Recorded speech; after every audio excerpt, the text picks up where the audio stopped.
So I'm Lyle Garza. I'm a JavaScript developer out of Austin, Texas. I'm going to be showing an app called DateVenture that my business partner, Aaron Bollinger, and I are making. What this app is going to be is a video-based choose your own adventure game. So what we did was we went through Austin and we shot about 150 or 160 miniature 30-second, 40-second clips of this story that you basically narrate as you progress through the game.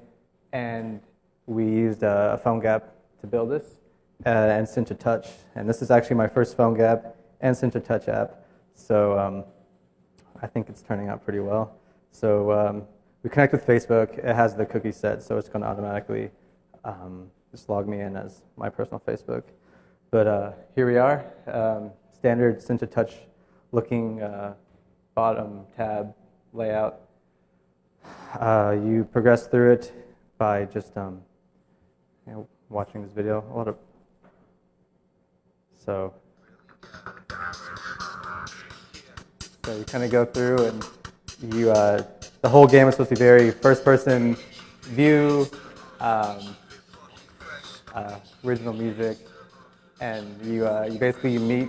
It goes to stores. You meet somebody, and then the actions throughout the night. So when that happens, you can go through and you have questions and answers that you can give, and you can kind of use this little carousel from Cinch Touch as well, and say what you want, and say you want. Oh no. So we try to get we try to be pretty immersive and give feedback to the user. So we've integrated we have Facebook integration, we have badges, all the standard social media stuff that the games like to have these days. I thought this was a pretty cool Cinch Touch app because it's a pretty cool PhoneGap app to demo because we do these things that when I'm telling people about PhoneGap that they ask, is it possible to do this? Can you do Facebook Connect? Can you provide a native app-like experience? Can you do HTML5 video? Those are all pretty common questions. And we do all that, and it works pretty well. So let's try the Facebook Connect part. So I'm submitting my answer, and I get a badge. It's really pretty, but can't really see it as well as you normally could. But Facebook integration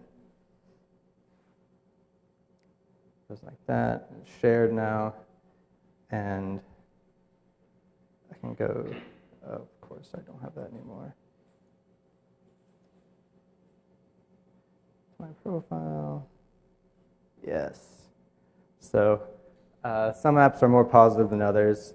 We can go through and if you're feeling like you're on a hot streak, you can say something a little more bravado, and douchebag badge. So I probably don't want to share that one on my Facebook, but you can go through and we try to provide as much feedback as we can to the user. Other stuff throughout the app, we pretty much directly ripped off most of the Cinch Touch stuff. I mean, we didn't change a lot of it, but we thought it provided a really good native feel already. You can kind of go through your badges already, and here's just a list component. You can go back and review what you've got, kind of go Walla-like, and at the time, we do, that was our intention, is to go, basically, I guess, our only dependency that would stop us from going like fully cross-platform is we rely on the child browser plugin. So we need, I guess, I know Android, support on Android, I don't know about WebOS, but those are the three that we're eventually going to target. But this is definitely something that's been a part-time gig. This isn't my day job yet. But we've been really happy with it. We've been, it's quick. I haven't done any performance optimizations yet. I know Cinch Touch allows you to trim off a lot of the stuff that you don't use. We're not doing any of that. And it still has pretty reasonable times. So we've been pretty happy with that. Yeah, and I guess the only thing that we, you can keep going and get more badges, but we eventually, there's different levels, and we're eventually adding push notifications in and adding some time between different questions and answers so you don't just drill through it all the way. And that's really the only unfinished part at this time. Any questions?